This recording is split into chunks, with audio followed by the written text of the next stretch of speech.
여러분 안녕하십니까? 어,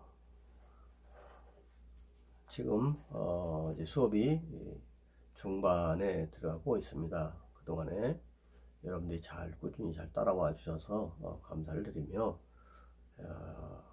시작이 절반이라는 말처럼 금방 또 한 학기가 지나갈 것 같습니다. 먼저 기도하고 시작하도록 합니다. 하나님 아버지 감사합니다. 우리에게 학업할 수 있는 시간 주시고 여건 주시고 그런 여러 가지 조건도 주심을 감사합니다. 오늘날 교회가 코로나로 인해서 심각한 위기를 당하고 있습니다. 주님, 우리들 마음속에 주님을 더욱 사모하는 마음이 넘치게 해주시고 또 이런 교회나 또 각 개인이나 또 이 나라 인민족이나 전 세계 사람들에게 참 이 코로나로 인해서 더욱 하나님을 의지하는 믿음 갖게 해 주옵소서. 처음부터 끝까지 우리를 지켜주신 주님의 은혜를 감사드리오며 예수님의 이름으로 기도합나이다. 아멘. 여러분 반갑습니다. 이제 수업이 이제 중반쯤 도착하고 있는데 오늘은 제9장과 10장을 공부하도록 하겠습니다. 저도 처음에 이제 이것을 처음 해보는 것이기 때문에 어떻게 해야 될까 수업 시간에 자유롭게 여러분과 함께 의사를 나누면서 판서도 하고 여러분들도 메모하고 그러는데 이건 책 하나만 가지고 이렇게 보니까 너무나 좀 힘들고 어려운 여러분들도 있고 저도 어려움이 있습니다. 자유롭게 저도 강의를 해야 되는데 이 책에 의지할 수밖에 없는 여러 가지 어려움이 있습니다. 그런데 이 책이 생각보다도 아주 잘 짜여져 있기 때문에 책 내용을 잘 숙지하는 것도 수업에 큰 도움이 되리라 생각해서 필요한 부분을 이렇게 읽어 나가면서 또 설명을 제가 드리도록 하는 방식으로 계속 진행하겠습니다. 자, 오늘 제 9장 청교도의 칭의 교리와 죄택. 이제 청교도의 칭의 교리와 죄택인데 더 정확히는 이제 칭의 교리의 발전과 죄택. 발전이란 말을 교리 다음에 칭의 교리 다음에 넣어서 이해하면 더 좋겠습니다. 다시 한번 제9장 청교도의 칭의 교리 발전과 발전이란 말을 집어넣으세요. 그 다음 쇠퇴. 청교도에 있어서 이 칭의 교리는 아주 중요한 교리였는데 그래서 모든 청교도들이 다 신학자들이 다 이것을 연구를 많이 했는데 그래서 발전이 많이 됐죠. 그런데 서서히 그런 잘못된 사상들이 들어와서 결국은 쇠퇴를 맞이하게 됩니다. 이것은 청교도뿐만 아니라 보수 그런 신학을 가진 사람들에게도 똑같이 적용되는 말입니다. 그래서 오늘 우리도 청교도의 칭의교리 혹은 성경에 나타나는 칭의교리가 계속 발전이 되고 또 우리 마음속에 이것이 새겨져야지 그렇지 않으면 우리 신앙도 흔들릴 수밖에 없다. 오늘은 청교도들이 가했던 칭의교리 어떻게 발전시켰으며 또 어떻게 또 쇠퇴를 갖는가 하는 것을 잠깐 생각해 보면서 수업을 진행하겠습니다. 그리고 수업을 진행할 때 오늘 2가를 내야 되기 때문에 좀 빨리 나가는데 좀 중요한 제목들을 읽고 설명을 잠깐 드리고 이런 식으로 빠르게 진행을 하도록 하겠습니다. 첫 번째 칭의의 고백. 넷째 줄에 보면 지시 베르카워라는 분이 계십니다. 그분이 화란 신학자, 유명한 아브라함 카이퍼를 이어받은 그런 신학자인데 이분이 유명한 말을 했습니다. 신학상의 칭의의 고백은 인간 삶의 핵심이다. 인간의 삶과 하나님과의 관계에 영향을 크게 끼친다. 칭의의 고백은 교회의 믿음, 설교, 그리고 인간의 안전의 근원, 그리고 인간의 미래에 대해서 밝은 전망을 보여준다. 그리고 중간 부분의 칭의는 유럽 대륙의 모든 교회에서 독일이나 스위스나 프랑스나 영국 등 종교개혁 지도자들과 그들이 또 지었던 그런 모든 신앙 고백, 이것이 하나의 초점으로 집약되는 진리다. 모든 그런 종교개혁 시대의 그런 개혁자들이 전부 칭의교회를 잘 설명했다는 것이죠. 그래서 그들 모두가 교회의 흥망이 이 칭의교리에 의해서 좌우된다, 이렇게 봤다 하는 것이죠. 선구자 루터는 칭의교리가 얼마나 중요한가, 제일 밑에 줄 오직 믿음에 의한 칭의라는 현재 이 진리가 자신이 죽고 나면 강력한 공격을 받을 것이며, 다음 페이지입니다. 284페이지. 신학은 다시 한번 오류와 불가해 속으로 빠져들어갈 것이다, 이렇게 예언한 적이 있었습니다. 오늘날 이것이 지금 현실적으로 일어나고 있는 형편입니다. 자유주의 신학을 하는 사람들이 이 칭의교회를 아주 가볍게 취급을 하죠. 자, 그럼 칭의란 게 뭐냐? 칭의를 정의를 하기를, 칭의가 복음의 신비이다. 즉 복음이란 건 은혜를 우리에게 전달하는 것인데, 은혜에 의한 신령한 신비한 계시의 문제가 이 칭의다. 칭의는 인간의 그런 교만, 지성의 교만, 도덕적 교만을 꺾어버리고 죄 있는 인간에게 하나님의 그 의를 입혀주는 그런 놀라운 신비적인 일입니다. 두 번째, 다음에 285페이지입니다. 2번, 칭의는 점증하는 신비이다. 칭의교리는 점증하는 신비다. 마치 사다리 아래 층계들을 밟아 올라가면서 쭉 맨 위층까지 올라가려면 이제 올라가다 보면은 자 맨 위층에 그 아치를 받치고 있는 그런 벽돌들이 나오죠. 그 종석, 그걸 지지해주는 종석과 같다. 그러니까 우리 신앙의 그 핵심적인 것을 지지해주는 그런 내용이 칭이 들어있다. 그래서 칭의를 알면 알수록 우리가 신비한 은혜를 체험하게 된다. 점증하는 신비이다. 다음 페이지입니다. 286페이지 3번. 칭의는 죄를 깨달은 인간의 교화된 양심만이 감지할 수 있는 신령한 신비이다 하는 것입니다. 특별히 죄를 깨닫지 못하는 인간들은 죄가 얼마나 심각한가, 또 우리 힘으로 스스로 해결할 수 없는 것인가를 깨닫지 못하는 인간들은 칭의를 가볍게 여깁니다. 그러나 칭의는 죄를 깨달은 사람이 갖는 교화된 양심이 감지할 수 있는 신령한 신비가 되는 것입니다. 다음 287페이지 네 번째, 칭의는 생명을 제공하는 신비다. 칭의는 우리에게 참 하나님의 생명을 제공하는 것이죠. 사탄은 어떻게 하면 이 칭의 교리를 공격해서 우리를 생명을 얻지 못하게 하는지 우리가 잘 알아야 되겠습니다. 생명을 제공해주는 신비와 같은 것이다. 다섯 번째, 칭의는 때로 모순된 신비와 같다. 신비인데 어떤 사람들은 이제 행위로 칭의를 받는다. 다시 말하면 내가 착한 행동을 해서 하나님이 의롭다 해주신다. 칭의라는 것은 뭐냐면 의롭다 해주시는 거, 이것이 칭의거든요. 그런데 사람이 착한 일을 했기 때문에 하나님이 칭의를 내려주신다, 이렇게 말하는 것은 기독교의 신앙이 아닙니다.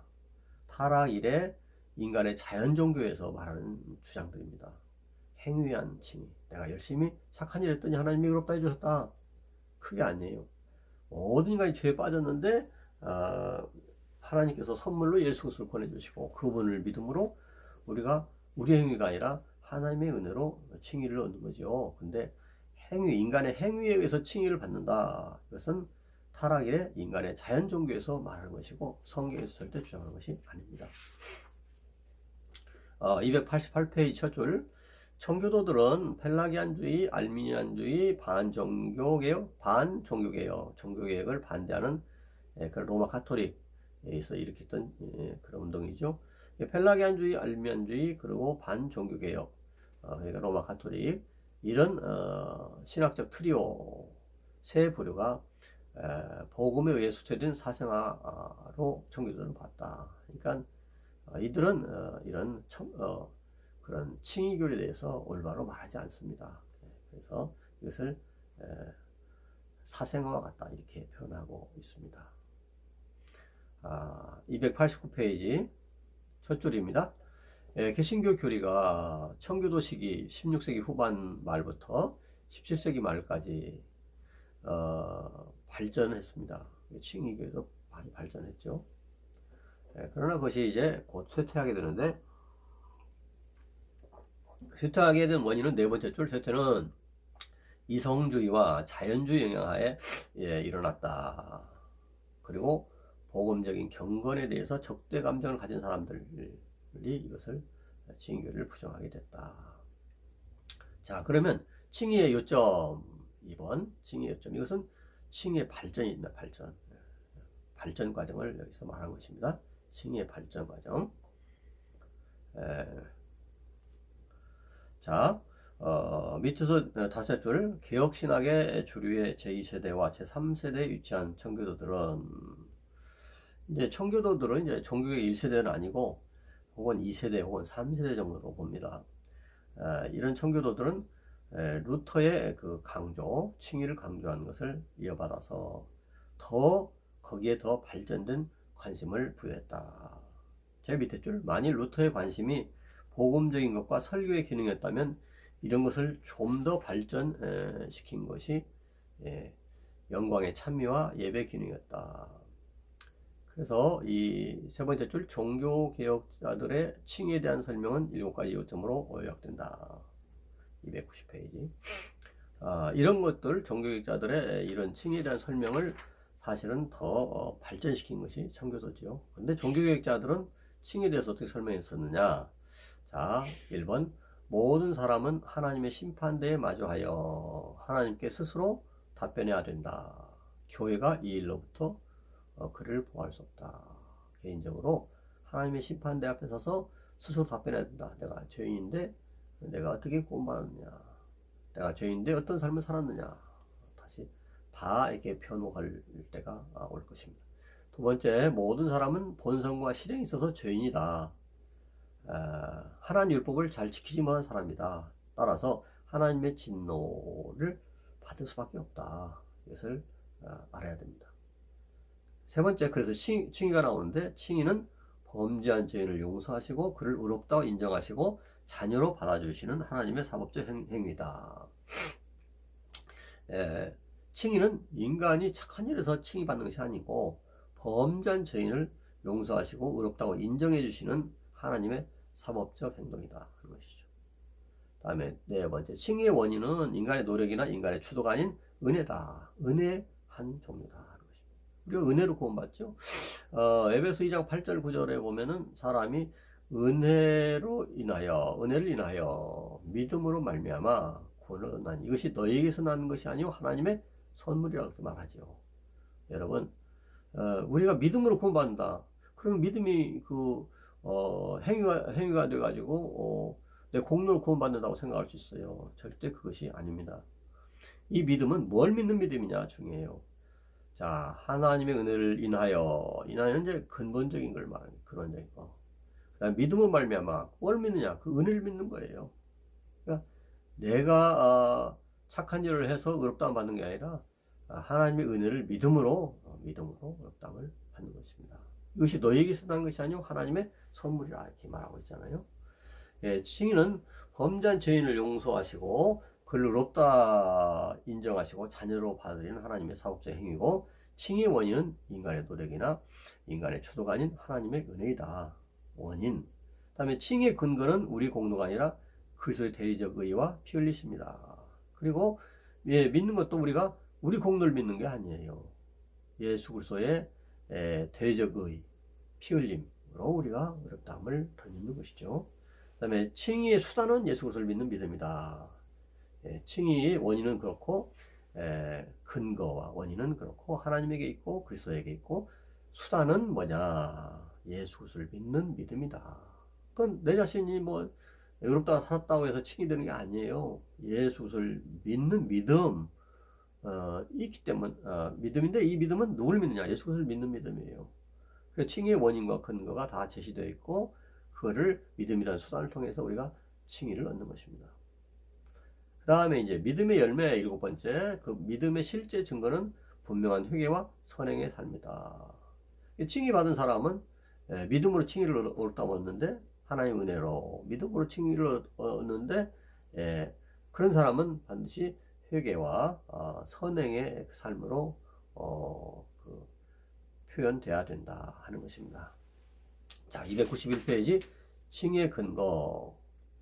자, 트렌트 종교회에 이것은 로마 가톨릭에서 이제 개최했던 종교회 이후에 개최했던 그런 종교회입니다. 칭의를 뭐라고 말했냐면 용서와 용납에 추가된 내적인 갱신, 즉 갱신이 용서의 근거라고 정의했습니다. 내가 내적인 갱신을 가지면 그 용서가 된 것이다. 그렇게 말했다는 거죠. 그래서 이것에 이어서 칭의의 유일한 형식적인 원인은 수단적 원인인 세례를 통해서 하나님의 의가 전달되는 것이다. 수단적 원인인 세례를 받고 이제 칭의를 얻는다 이렇게 말하고 있어요. 그런데 개신교는 그렇게 말하고 있지 않죠. 다음 페이지 292페이지 첫 줄, 칼빈을 비롯해서 많은 청교도들은 첫 줄에 칭의의 유일한 형식적 원인은 전달된 의가 아니라 전달된 하나님의 의가 아니라 전가된 그리스도의 의다. 그리스도의 의가 전가가 되어서 전가라는 것은 이제 그대로 그냥 덧붙여 주는 거죠. 그리스도의 의를 그냥 딱 붙여서 우리를 의롭다 해주신다는 거죠. 그래서 우리는 그리스도의 순종 때문에 그리스도의 의를 우리에게 전가해 주시는 그런 은혜로 우리가 칭의를 얻는 것이다. 293페이지 첫 줄, 웨스트민스터 신앙고백. 근데 청교도들이 많이 활동을 해서 만들어진 신앙고백인데 거기에서 이렇게 말합니다. 하나님께서는 효과적으로 부르시는 자들을 값없이 의롭다고 간주하십니다. 우리 인간이 무슨 값을 치러서 의롭다 되는 게 아니에요. 하나님 부르시는 자들 값없이 의롭다고 간주하신다. 그것은 예수 그리스도를 믿는 믿음, 예수 그리스도를 믿는 거. 중간에 그들 안에 무엇이 이루어졌거나 그들이 무엇을 성취했기 때문이 아니라 다만 그리스도 때문이다. 다시 말해서 믿음 자체나 믿음 동작이나 뭐 순종하는 것 이것을 의라고 하는 것이 아니고 다만 그리스도의 순종으로 성취하신 의를 우리에게 전가시켜 주는 거다. 이게 칭이다. 우리는 뭐다? 예수 그리스도의 의를 전가받아서 죄인에도 불구하고 전가받아서 하나님의 선물로 우리가 칭의를 얻게 되는 것입니다. 그럼 두 번째, 그러면 중생이란 거 칭의하고는 어떤 관계냐? 우리 개신교 신학에서는 철저히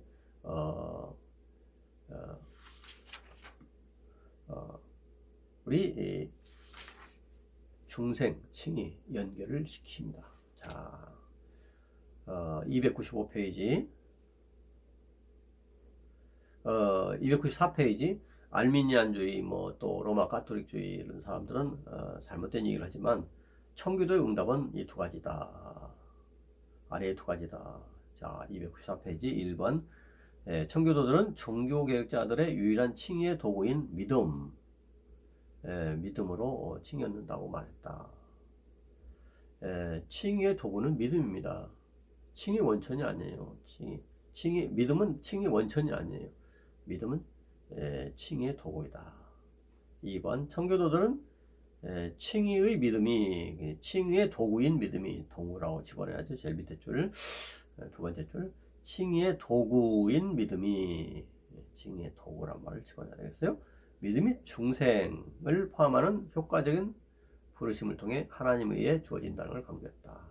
하나님이 거주시는 것이다. 중생된 자에게 주시는 것이다. 중생되지 않은 자에게는 칭의란 것이 필요가 없죠. 그 다음에 하나, 둘, 셋, 넷, 다섯, 여섯 줄. 이 강조는 295페이지. 이 강조는 비록 칭의와 중생이 별개이지만 칭의와 중생은 구분이 되는 겁니다. 그러나 전자 없이 후자가 생길 수 없음을 입증하므로 뭐예요? 예, 예, 후자 중생 없이 전자 칭의는 없다. 중생된 자에게 칭의를 베풀어 주시는 것이다. 중생도 되지 않았는데 칭의를 주시지 않는 거죠. 하나님의 선물이다.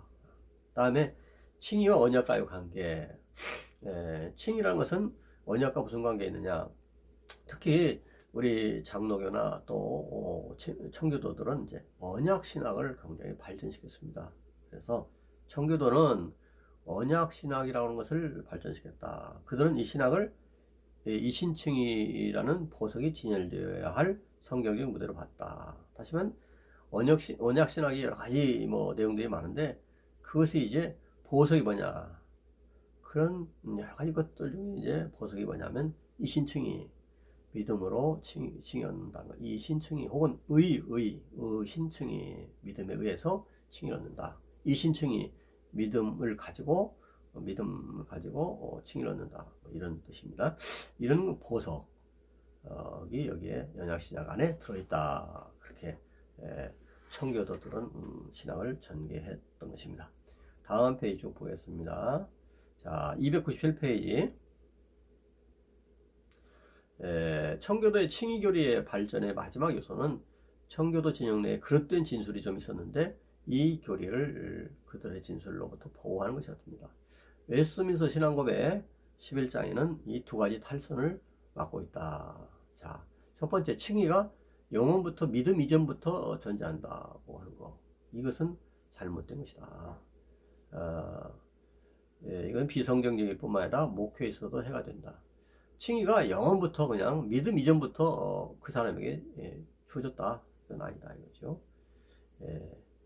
칭의는 믿는 자들에게 주신 것입니다. 자, 밑에 한 두셋째 줄 밑에 보면 하나님은 구원 역사에 있어서 하나님은 영원 전에 모든 택한 자를 의롭다 하시기로 예정하셨고, 예정은 있죠. 그렇지만 그들이 의롭다 함이 되는 것은 성령께서 실제로 적당한 때에 믿음이라는 것을 가졌을 때에 그리스도의 은혜를 그들에게 실시함으로 비로소 실현된다. 실현과 예정을 헷갈리면 안 되죠. 믿을 때 이제 의롭다함의 선물을 실현시켜 주시는 거죠. 그런데 칭의는 영원부터 믿음 이전부터 존재하고 있었다. 이렇게 말한 것은 좀 어폐가 된다. 두 번째 그랬던 개념은 뭐냐면 하나님께서 칭의를 받는 자들의 죄를 간과하신다. 그래서 칭의를 받는 자들은 무조건 죄를 간과하신다 하는 거예요. 그건 아니죠. 죄인에도 불구하고 의롭다 해주시기 때문에 우리는 죄를 회개하고 늘 주님 앞에 새롭게 함을 받아야 되죠. 자, 298페이지. 웨스트민스터 신앙고백은 중간 이하 보면 없어서는 안 될 사항을 다음과 같이 말하고 있다. 자, 의롭다함을 받은 사람이 혹시 죄를 범해도 하나님은 계속적으로 그 죄를 용서하시는 거죠. 비록 그들이 범죄한다 해도 칭의된 상태에서 떨어지는 것은 아니다. 그러나 그 범죄 때문에 아버지로부터 분노를 당하게 된다. 하나님으로부터. 그럴 때 그들은 스스로 낮아져서 자기 죄를 고백하고 용서를 빌고 믿음과 회개를 새롭게 할 때까지는 하나님의 은혜의 빛을 회복하지 못한다. 신자들은 의롭다함을 받았는데 그것에 합당하지 못한 행동을 했을 때는 뭐냐면 하나님의 진노가 있다. 물론 칭의를 떨어뜨리는 일은 없고 폐하는 일은 없는데 그래서 하나님의 분노를 당해서 원만한 하나님과의 관계 이런 것을 이루지 못하기 때문에 믿음과 회개로 새롭게 해서 하나님의 의롭다 하심을 드러내야 된다 하는 것입니다. 다음에 이제 큰 세 번째 칭의교리 왜곡입니다. 칭의교리 왜곡은 뭐냐면 자 쇠퇴길로 들어가는 거예요. 쇠퇴. 아까 처음 말씀드렸죠. 칭의교리가 쭉 발전되다가 쇠퇴하는 그런 것이 막 들고 나가는데 이제 칭의교리를 왜곡해서 이런 일이 일어나는 것입니다. 자, 영국에서 칭의교리를 왜곡시켰고 영국에서 이제 처음 그런 일이 일어났죠. 청교도들은 처음에는 이것을 이제 왜곡하는 것을 다 막았지만 나중에는 서서히 물들게 된 것입니다. 청교도들 사이에. 이 부분은 알미니안주의와 리처드 맥스터의 신도덕률주의 이런 것으로 이제 점점 칭의교리가 왜곡되어 간다는 것이죠. 자, 299페이지 중반에 보면 알미니안주의는 본래 개혁주의 몇몇 기본 선언들에 대한 부정이었다. 그래서 개혁주의 신앙을 부정하면 성경주의 신앙을 부정하면서 알미니안주의가 시작되는데 그런 가운데 이제 칭의 교리에 대해서도 이제 약화시키는 결과를 낳게 된 것입니다.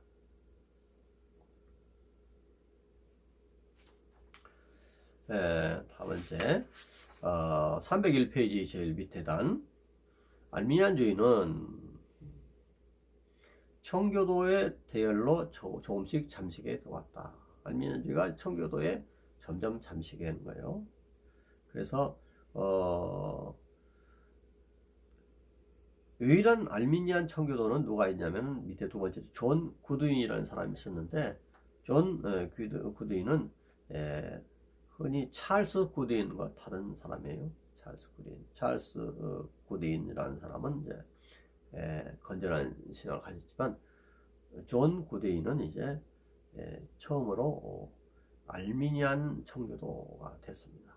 그래서 점점 이런 칭의교리를 약하게 생각하는 그런 역할을 한 것입니다. 그리고 다음 페이지 302페이지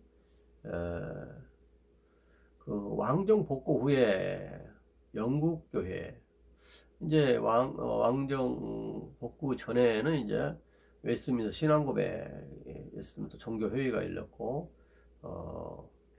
그리고 이제 그 의회파가 장악을 해서 왕을 죽이거나 또 몰아내고, 그동안에 의회 중심이 됐었죠. 크로멜도 그 핵심이 서 있었고, 그러나 이제 나중에 크로멜이 이제 사망을 하고, 왕정이 다시 복구될 때 영국 기독교 신앙이 영국교의 기독교 신앙이 주로 이런 알미니안주의로 흘러갑니다.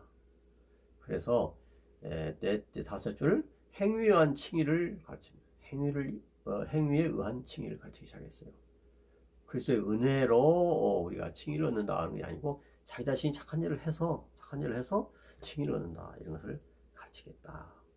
자, 첫째 단 이런 식의 알미니안 교리는 필연적으로 새로운 율법주의가 됐다. 그래서 열심히 그 착한 일을 행해야 칭의를 얻는다 이렇게 자꾸 생각하니까 하나님의 은혜를 생각하지 않고 자꾸 그 행동 하나하나에 율법적인 정신을 가지고 이렇게 대하게 됐다는 거죠.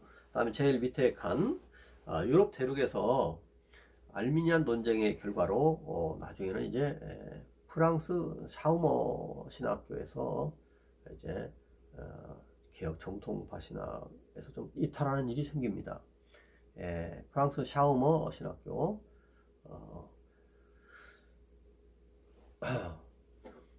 그 이제 신감리교도들을 위한 중재신학 혹은 중재신학을 발화시킨 것인데 이것은 이제 샤우머 신학교에서 샤우머라는 이제 그 지명 이름입니다. 샤우머 신학교에서 이제 모이스 아미라우트에 의해서 발전되어 역사적으로 아미랄드주의라고 불려지게 됐다. 스코트 존 카메론에 의해서 주창되기 시작했지만 발전된 것은 모이스 아미라우트에 의해서 발전됐다. 그래서 아미라우트는 이제 라틴식 이름은 아미랄도스거든요. 아미랄도스. 그래서 아미랄드주의라는 이름이 생기게 됩니다. 제일 밑에 줄, 이 아미랄드주의는 뭐냐면은 은혜 언약과 무한적 대속에 대한 알미니안 견해를 채택합니다. 보편적 구속을 택하는 거죠. 그러나 다섯 가지 중에 한 가지는 알미니안 쪽을 택해요. 우리는 이제 보편 구속이 아니라 이제 우리는 택자들의 구속을 말하는데 제한 구속을 말하는데 아미랄드주의는 보편 구속을 말해요. 아미랄드주의는 그 알미니안교를 따라서 보편적 대속을 주장을 합니다. 그 나머지는 또 특별 선택이나 효과적인 부르심이나 궁극적 보존 이런 것은 이제 칼빈주의 그대로 가지고 있습니다.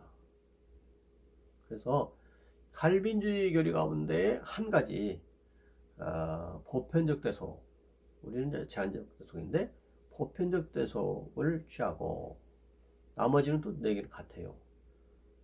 그런 알미니안주의와 칼빈주의를 이제 혼합한 것이 아미랄드주의인데, 이것이 누구에 나타나냐면 303페이지 보면 넷째 줄에 리차드 백스터가 이 설을 지지했다는 것이다.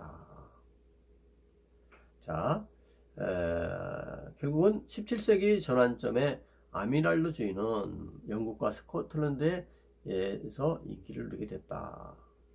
이 1690년대에 이 학설은 백서주의 혹은 신도덕률주의로 칭해졌습니다.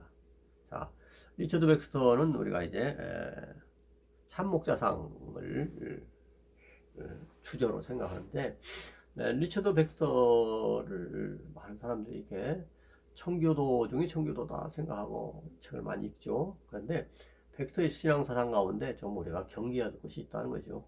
이겁니다. 이 아미랄드주의를 자기 좀 받아냈다는 거죠. 백서의 견해는 자연신앙에서 나왔다. 성경적인 신앙도 있지만 자연적인 신앙을 혼합한 것으로 이 J.I. 패커는 이렇게 보고 있는 것입니다. 다음 페이지 304페이지 두 번째, 주로 알미니안주의자인 휴고 드 그루트, 이제 이것은 이제 그루티우스라는 사람인데, 이 사람에서 배운 정치적 구조들 개념에 백서는 아미랄드주의, 제한속죄를 부정하는 그 구원론을 조화시켰다. 백서는 이제 혼합을 한 거죠. 다음 페이지 봅니다. 305페이지. 다섯째 줄, 트레이라는 사람은 효과적으로 백서의 체계를 비판하는 두 가지 주장을 했다. 305페이지. 첫째로, 백서의 체계는 로마서 5장 12절 이하에 제시된 두 번째 아담인 그리스도의 대표적 지위와 명백히 일치하지 않는다는 것이다. 다음 둘째로, 백서의 체계는 너무 인위적이고 영적으로 비현실적이라는 것이다. 이렇게 비판을 했습니다. 자, 밑에 305페이지 밑에 단, 제일 밑에 단, 백서는 훌륭하고 덕에 있는 그런 사람이었습니다. 그리고 목회, 또 복음전도, 신앙적인 저술가로 그런 칭찬을 받을 만한 사람이었습니다. 그런데 신학자로서는 그 아미랄드주의를 받은 거, 그리고 신율법주의를 받은 것은 좋지 못한 것이었다 하는 것입니다.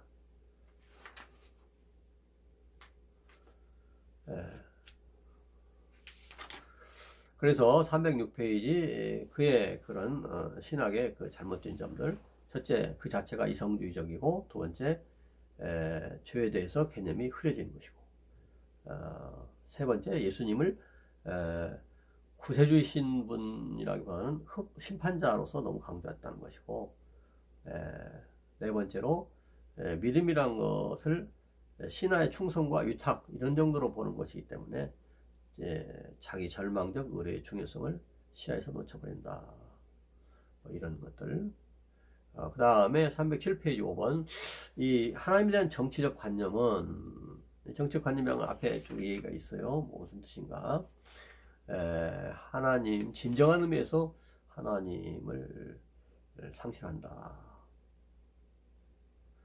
밑에 네버 다섯 줄, 즉 최초의 율법의 형벌적 요구를 처리하는 새로운 율법이 제정됐다고 보는 것입니다. 이게 잘못된 것이죠. 예수 그리스도에 의해서 우리가 구원받고 그분의 공로로 구원받는데, 이제 새로운 율법을 또 제시하는 것입니다. 백스터의 이론 체계는 하나님의 죄에 대한 진노를 하나님의 변치 않는 특성의 계시보다 열등한 것으로 만들었다. 자비가 하나님의 도덕적 존재의 온전한 본질이라는 사상, 결국 이제 자유주의로 인도하는 그분을 연 것이다 하는 것이죠. 여러분, 우리가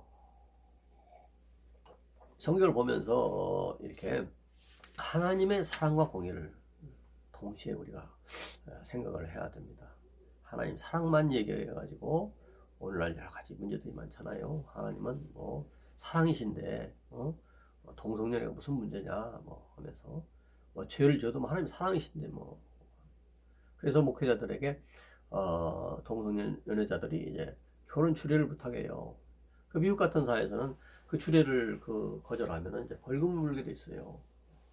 참 안타까운 일이죠. 하나님은 또 공의 하나님이시고 사랑의 하나님이신 것을 잘 말해야 되는데, 자 308페이지 둘째 줄, 과거의 애정 깊은 실천적 청교도 전통에 나타난 바와 같이 백스터의 가르침에 깊이 배어든 이 씨앗들은 충분하게 잠복되어 있다가 후에 영국과 스코틀랜드 장로교회에 쓰라린 수확을 주었다. 그의 교회적 변동 혹은 아픔을 줬다. 리차드 백스터가 이제 목회했던 키더민스터 교회가 있었는데 오늘날 유니테리안 교회가 됐다는 것은 슬픈 일이다. 유니테리안 교회, 이것은 삼일체를 부정하는 이단적 교회죠. 그런 교회가 되어버렸다는 거죠.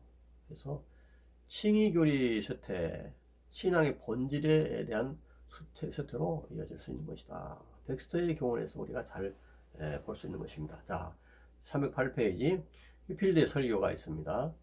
휘필드는 이런 알미니안주의 또 아미랄드주의 이런 백서주의가 청교도나 비국교도 정신의 흑암을 이루었을 때에 여기서 경종을 울리면서 이렇게 되면 안 된다, 그렇게 설교하는 사람이죠. 자 308페이지 밑에 두 번째, 여러분의 의는 여러분과 함께 멸망할 것입니다. 자신들이 의롭다 해가지고 말하는 그런 백스터주의를 말하는 거죠.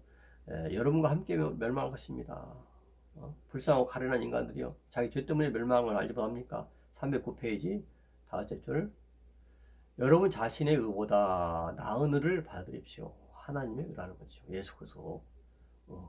이것이 영원한 의다. 칭의라는 것은 우리가 착한 일에서 칭의 받는 게 아니고 예수 그리스도를 믿는 믿음으로 하나님이 의롭다 해주신 의, 이게 예수 그리스도가 주신 의, 이 의를 얻어야 된다는 것입니다. 여러분 자신의 의보다 나은 의를 받으십시오. 전에 말한 대로 다시 여러분에게 이해합니다. 예수 그리스도의 의는 영원한 의입니다. 또 밑에 쭉 내려가면 사랑하는 영혼들이여, 설교 가운데 모든 누더기를 걸치고 오십시오. 밑에서 다섯째 줄, 생명의 주님, 영광의 주님, 주 예수 그리스도께서 그대를 부르십니다. 불쌍한 영혼아, 구주와 멀리 서 있지 말라, 어서 오라, 이렇게 요청하시는 것입니다. 다음 페이지, 나는 이 의를 아낌이 없고 전가되고 영원한 의를 받으는 불쌍한 죄인들에게 선포합니다. 밑에서 몇째 줄 보면은, 여호와 하나님이시여 당신께서는 주 예수 그리스도에 의해 영원한 의를 세상에 보내셨나이다. 이제 복주신 성령에 의해서 그 의를 나의 심령에 보내주십시오. 조지 히필드가 이제 칭의교리가 점점 쇠퇴해가는 시기에 나타나서 칭의교리를 다시 한번 불붙이는 설교를 했다는 것이죠. 자, 다음에 이제 10장입니다. 시간이 벌써 많이 흘러갔네요. 자, 10장에 보면 이제 제목이 청교도의 복음 설교에 대한 견해, 이렇게 되어 있습니다.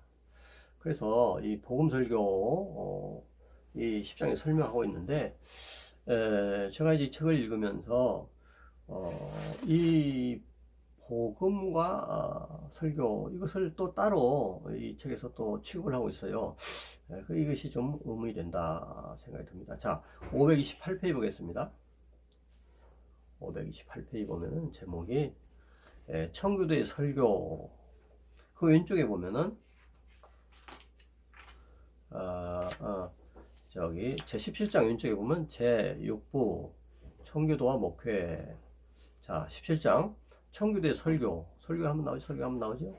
그다음에 18장 청교도 복음전도. 이게 설교와 복음전도가 따로 구분해서 나오거든요.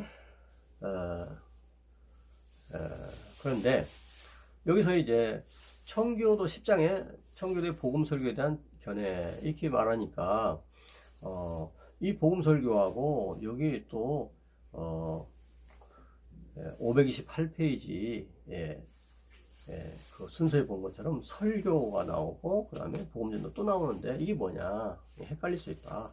그래서 10장은 그냥 이런 복음 설교에다가도 복음 설교에 대한 얘기라기보다도 청교도들의 복음관이다. 소제목들을 보면은 10장에 1번 복음 설교의 접근, 2번 복음의 포괄성, 3번 복음의 강조점, 4번 복음의 요구, 5번 은혜의 복음 이렇게 나와 있거든요. 그러니까 결국은 복음이 여기서 강조된 거예요. 그래서 청교도들의 복음관, 청교도들의 복음관 이런 제목이 더 맞지 않나 저는 개인적으로 생각합니다. 그래서 그 다음에 이제 528페이지 또 555페이지 여기 보면 이제 설교가 나오고 17장, 18장 복음전도가 따로 나오기 때문에 이런 제목은 조금 걸맞지 않다. 그래서 10장의 제목은 청교도들의 복음관이 좋겠다. 이렇게 저 개인적으로 생각합니다. 자, 복음 설교 접근 여기는 넘어가도록 하겠습니다.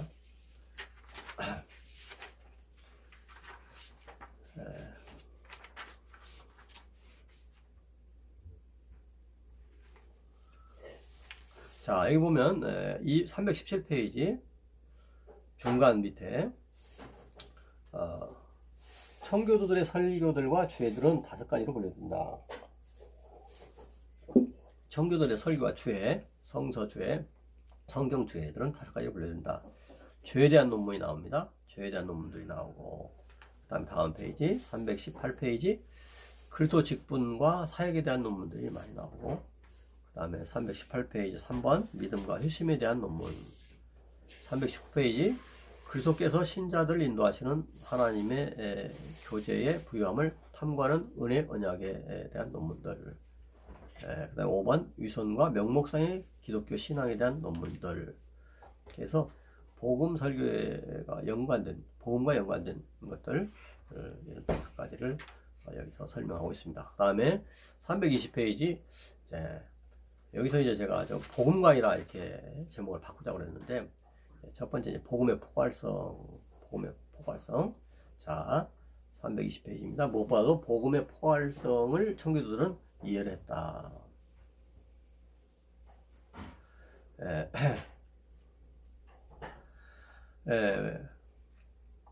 그 320페이지 중간이야 보면 토마스 맨턴이라는 사람은 이런 얘기를 했습니다. 그 위에 따라서 그들에게 있어서 복음을 전하는 것이 의미하는 바는 구속 섭리 전체 삼위일체의 삼위 모두의 구원의 역사나 다름이 없었다.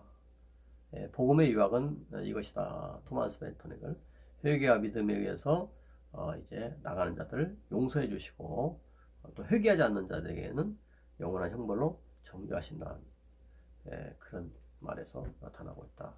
그리고 너희는 마가복음 16장 15절 16절에 너희는 원천하에 다니며 만민에게 복음을 전파하라. 믿고 세례를 받는 사람은 구원을 얻을 것이요 믿지 않는 사람은 정죄를 받으리라. 말씀에 왜 나타났다. 그래서 복음은 일단 뚜껑이나 전파되는 것이죠. 전파되고 복음은 전해져야 된다. 자, 321페이지 중간 밑에 보면 첫째로 구두인이라는 분은 복음의 줄거리를 이렇게 얘기하고 있습니다. 복음의 주제인 구원의 역사에 공동으로 관계하고 계신 삼위인격들이 계신 것과 같이 복음의 전체 줄거리도 세 부분으로 되어 있다. 첫 번째 부분은 성부 하나님이 그 다음에 두 번째 부분은 성자 예수님께서 그 다음에 세 번째 제일 밑에 성령께서 행하신 바 적용하기 위해서 있다. 자, 그 다음에 이제 322페이지 만일 복음의 줄거리가 적당하게 이야기되려면 이 세 부분 모두가 언급돼야 된다. 그 다음에 그 밑에 여기에서 다시 오해는 전오해는 복음의 약속들을 선포함에 얼마나 많은 것이 포함되는지 우리에게 보여준다. 첫째, 복음의 약속들은 그냥 뭐 예수님 구원받는다 이렇게만 단순히 말하지 않고 복음의 약속들은 첫째 아낌없고 자비로운 섭리들이 나타나고 있고, 둘째로 하나님의 선하신 뜻과 사랑의 전개들이 나타나 있고, 셋째 그 선하신 뜻과 사랑은 죄인들에 대한 것이다. 대체로 이제 복음하면은 이제 세 번째 거 많이 생각하는데 죄인들을 구원하시다. 그 전부터 아낌없는 사랑, 섭리, 선하신 뜻 이것이 있었고, 그 다음에 그리스도를 통해서 그다음에 은혜 언약 가운데 주어진 것이다. 그래서 여섯째, 이 은혜 언약 가운데서 하나님께서는 자신의 진리와 믿부심에 근거해서 그들의 하나님 되시고 그들의 자신의 아들을 그들에게 주시고 성령을 통해서 이제 모든 것을 얻게 하신다. 따라서 복음을 하나님 약속의 말씀이라는 그 특성으로 선포되는 것에는 이 모든 것을 설명한 일이 포함된다. 자, 넘어가겠습니다.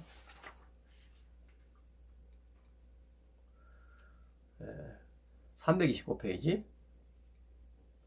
청교도의 복음 설교를 하는 것에 대한 견해는 기독교의 체계 전체, 하나님의 특성, 삼위일체 구원의 계획, 은혜 사역 전체를 교육하는 것을 의미한다. 복음 설교한다는 것은 그냥 예수 그리스도를 믿으라 그 얘기만 하는 게 아니고 기독교 체계 전체를 말하는 것이다. 하나님의 특성이 뭐고 삼위일체 구원의 계획이 뭐고 은혜 사역 전체, 그것을 말하는 것이 복음전도다. 복음전도의 정의를 말하고 있는 것이죠. 중간 조금 위에 복음전도는 항상 하나님과 인간의 관계의 주제에 중심을 둔다. 그래서 모든 설교는 복음지가 된다 하고 이렇게 청교도는 주장을 했던 것입니다. 다음에 326페이지 복음의 강조점. 청교도들이 전한 복음의 강조점들을 우리가 알아야 된다. 몇 가지 중요한 요점을 살펴보겠습니다. 첫째로 청교도들은 인간의 참상을 죄에 대한 의식일 뿐만 아니라 죄에 대한 죄의 오염과 죄에 대한 속박으로까지 진단했다. 청교도들은요, 인간이 비참한 상태에 빠져 있는 것은 죄에 대한 의식에 있어서만 아니고 죄의 오염, 죄에 대한 속박 이런 것 때문에 다 그렇게 된 것이다. 그 다음에 327페이지. 청교도들은 죄의 결과를 하나님의 미래의 심판뿐만 아니라 현재 적개심으로 분석했다. 미래 심판받고 현재 적개심, 하나님께서 죄에 대한 그런 형벌하신 것도 많이 생각했다는 거죠. 세 번째, 327페이지 세 번째. 청교도들은 은혜의 목적은 하나님의 영광과 찬양이며 우리의 구원은 이 목적의 수단이라고 강조했다. 그래서 하나님 우리에게 은혜 주신 목적은 하나님의 영광과 찬양을 위한 것이고 구원은 그것의 수단으로 중요하다 이렇게 했다는 거죠. 다음에 네 번째, 그들은 그들의 충분성을 강조했다. 그리스도는 충분하신 분이다. 자, 그 다음에 그들은 그리스도의 겸손을 강조했다. 자, 그 다음에 328페이지 복음의 요구. 여기는 이제 믿음과 효계입니다. 믿음과 효계. 복음은 우리에게 믿음을 얘기하고 회개를 얘기하고 있습니다. 자, 첫 줄, 또한 청교도들이 제시한 복음의 요구들을 지지해야 된다. 청교도들은 저희들에게 그리스도를 믿으라고 요구한 것이 복음이다. 믿으라고. 그러면 믿는 데 있어서 저희들이 회개해야 된다. 믿음과 회개를 복음에서는 많이 강조하고 있다는 것이죠.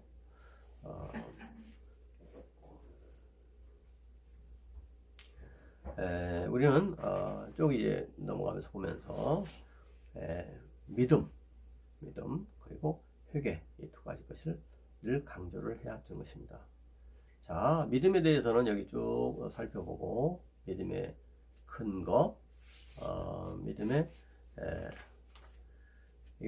대해서 331페이지 믿음으로 가는 방법. 그 다음에 330페이지 믿음의 근거 쭉 보시고, 그 다음에 이제 믿음에 대해서 얘기를 했고, 그 다음에 회개가 무엇인가 얘기해 보자. 333페이지 밑에 두 번째 줄입니다. 회개에 대해서 봅시다. 신약 성경은 복음이 요구하는 응답의 두 번째 국면. 첫 번째는 믿음이고, 두 번째는 회개. 이 회개가 334페이지 믿음과 연결되는 것이고, 청교도는 똑같이 이같이 했다. 자, 웨스트민스터 신앙고백서에도 보면 구원에 이르는 믿음이 14장에 나오고, 그다음에 15장에는 생명에 이르는 회개가 이어서 나옵니다. 그래서 믿음과 회개가 연결되는 것이다. 자, 334페이지 중간입니다. 웨스트민스터 신앙고백은 회개 없이는 누구든지 사죄를 기대할 수 없을 만큼 회개는 모든 죄인에게 필요하다. 다음에 제일 밑에 칸, 회개는 믿음의 열매이다. 믿는 자는 회개한다. 중요한 거예요. 회개는 믿음의 열매이다. 계속 회개하는 거예요. 영혼의 펌프인 회개는 믿음이 그리스도의 피와 복음의 약속들의 물에서 흘러나오기 이전에는 말라있다. 그러므로 믿음은 원인이 결과에 선행하고 어머니가 딸보다 먼저 있는 것 같이 회개에 선행한다. 믿음이 있고 그 다음에 믿는 자는 반드시 회개한다 하는 거죠. 회개는 그 결과로서 나타나는 것이다. 믿음으로 회개가 나타난다. 이것을 강조한 것입니다. 자, 제 335페이지 중간에 진정한 회개가 없이는 진정한 믿음도 없다. 진정한 믿음이 없는 곳에는 또 진정한 회개가 없다. 이렇게 말할 수 있는 것입니다. 그 다음에 335페이지 제일 밑에 칸에 네 번째 줄 보면 자카리 크로프턴이라는 분이 말씀하신 것인데, 성령의 직접적인 활동이 없다면 회개를 이룰 수 없다. 제일 밑에 줄, 회개는 율법의 결과가 아니라 순수한 복음의 은혜이다. 회개는 다음 페이지, 회개는 복음에 의해 전해지고 언약에서 약속되며 세례에서 보증되고 성령에 의해서 산출되고 그리스도의 피로 얻어지는 초자연적인 것이다. 그래서 회개는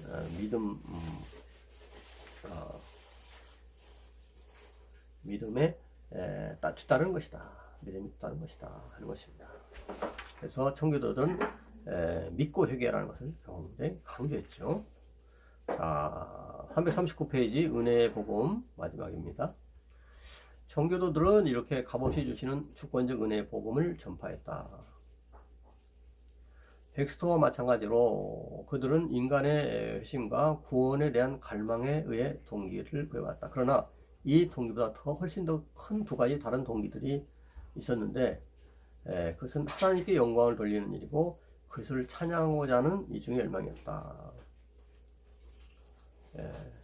그리스도의 은혜의 복음을 전할 때는 우리가 하나님께 영광 돌리는 거, 예수 그리스도를 찬양하고 그 다음에 죄인이 구원받는 길을 제시하는 거, 이것이 중요하다 하는 것이죠. 자, 결론적인 겁니다. 제일 밑에 칸. 현대의 복음 전도 설교에는 때로 구주의 인격이 다뤄지는 값싸고 피상적인 방법으로 이루어지고 있는데, 청교도들은 그렇지 않았다는 거죠. 청교도의 복음 전도는 무엇보다도 하나님께 영광이요 그리스도께 영광을 돌리는 일에 관심을 가졌고, 그 뒤에 이제 우리에게 필요한 죄인들이 구원받는 일에 필요한 것을 말하고 있는 것입니다. 그래서 은혜의 복음이라는 것이죠. 은혜의 복음. 믿음으로 구원받는데, 믿음은 은혜에 의해서 믿음이라는 수단을 통해서 구원받는 것이지, 은혜보다 앞서는 믿음은 있을 수가 없는 것입니다. 그리고 참 믿음은 참 회개를 반드시 이끌어낸다 하는 것을 여기서 잘 보여주고 있습니다. 오늘 긴 시간 동안 수고 많았습니다. 다음 시간에는 이제 제 4부로 들어가서 청교도와 성령관에 대해서 이제 생각해 보겠습니다. 성령의 증거에 대한 청교도 사상, 존 오웬의 영성, 존 오웬의 영적 은사들. 그래서 일반 여러 청교도들도 얘기하고, 그다음에 존 오웬의 성령론, 영적 은사론을 살펴보도록 할 것입니다. 여러분 오늘 대단히 수고 많이 했습니다. 감사합니다. 다음에 뵙겠습니다. 살펴보도록 하겠습니다.